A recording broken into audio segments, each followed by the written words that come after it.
Happy day to you. Have you ever noticed how one person's so-called harmless opinion sharing can somehow turn into a full-blown story about you? It can change the entire community, even those outside of your community. And this becomes a literal witch hunt and trial. A group of people who conspire against another based on an incident or opinion shared by another. Thanks again for tuning back into another episode of the Just Colleen podcast, your personal life and energy coach.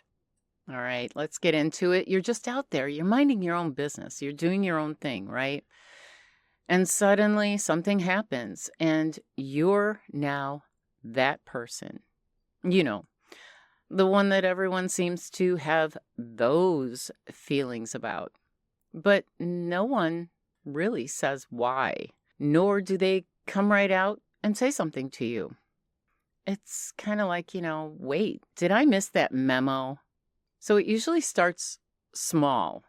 Say you look different, you have a different perspective, you have a different type of lifestyle, and someone else, they begin to share their perspective. Maybe they didn't like how you handled something, or maybe your calm confidence made them feel uncomfortable.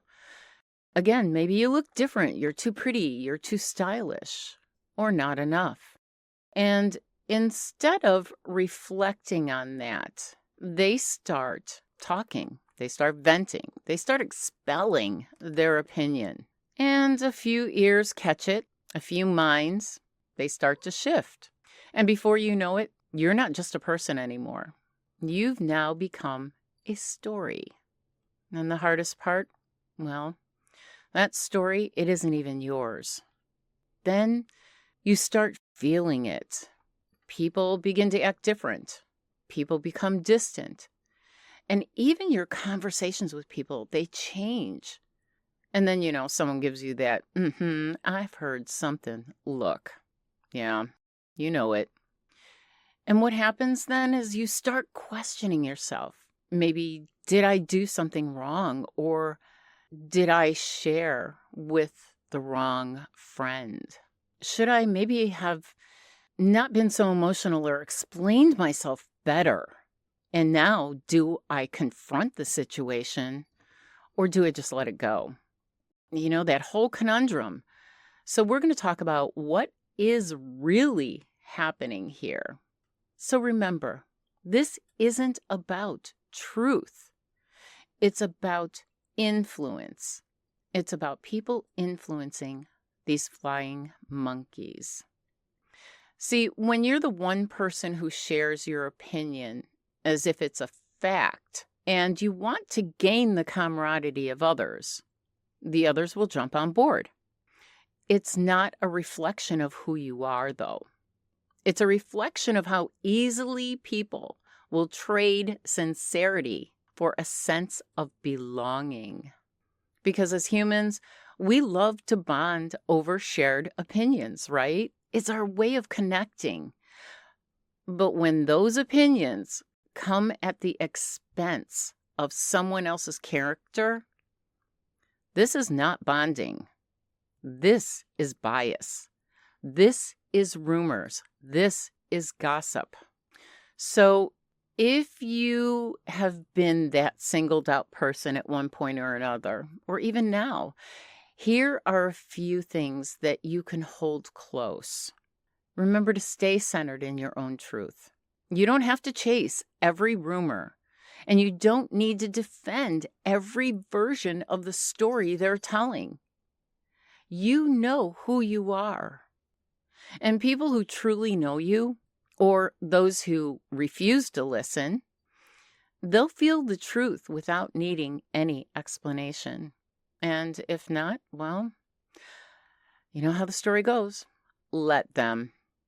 Even if you must remain in the same community, there's so much power in your own stillness and honesty. And the truth is eventually always revealed. Yet, will those flying monkeys remain on the coattail of the initiator Or will they choose to establish their own perspective, not based on another's word or gossip? Well, I guess it depends on how much they prefer to stick tight within the group or community. If you do feel like you need to address it, clarify it. Don't justify yourself. Say this happens at work or again in your community. Just keep it simple. Something like, hey, I heard there's been some confusion about whatever the situation was. I just want to clear that up.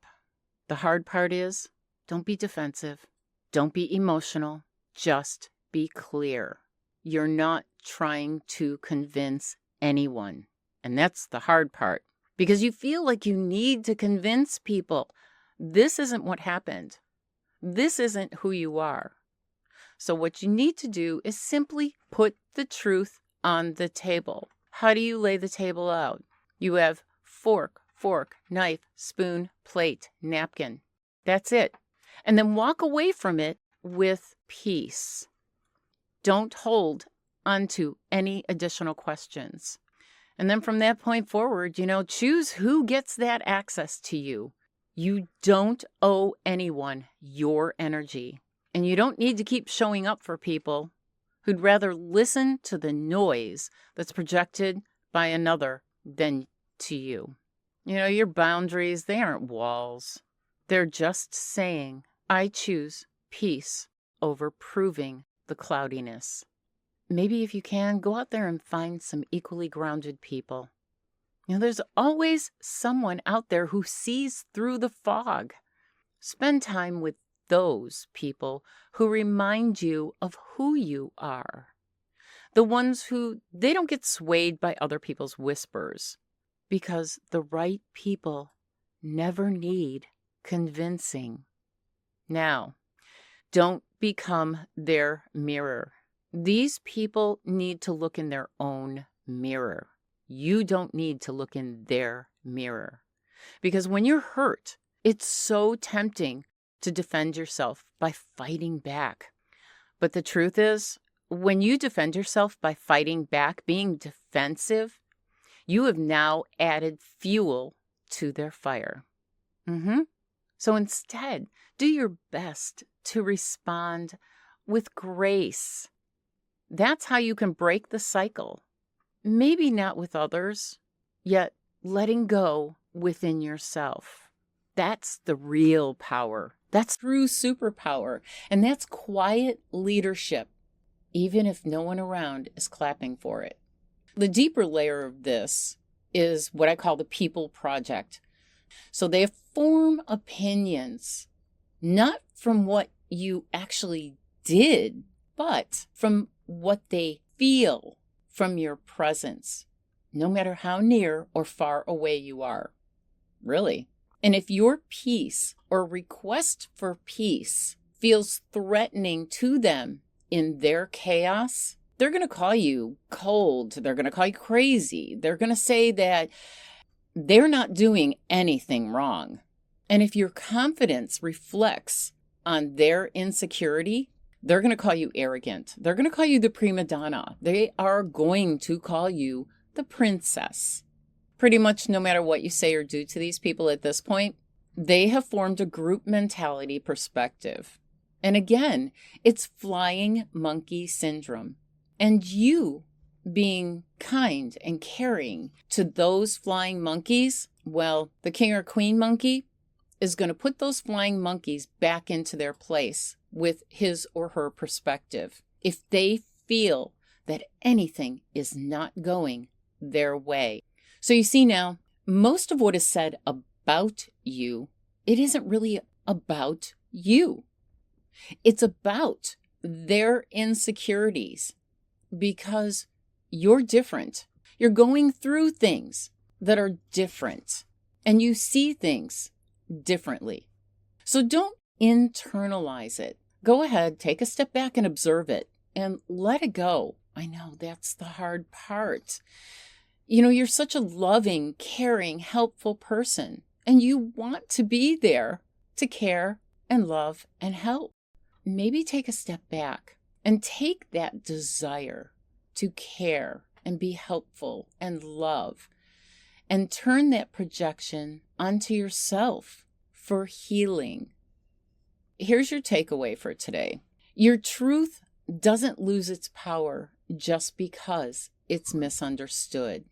So keep standing in it. Let your actions, your consistency, and now your quiet integrity speak so much louder than the whispers ever could. And those persons that are meant for you, well, they are going to see you, and they're going to see you clearly without needing someone else's story to guide them, without explanation. And those who believe the gossip, those flying monkeys, let them. That's okay too, because truth always prevails, and their masks will eventually fall off. So take a deep breath, straighten out your shoulders, and put on a great big smile, because you don't need to defend your name. The past is done. You even may have attempted to make amends, yet you don't need to feel discontented in your environment or by their words or even by their slight bullying actions, especially if you are the one being singled out. Keep in mind, though, if it's not you and you are a part of the flying monkey syndrome, no matter what, there's always going to be another that your king or queen flying monkey is going to do or say something about. That's just how they are.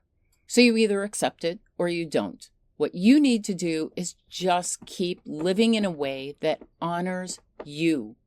It is your life you are living.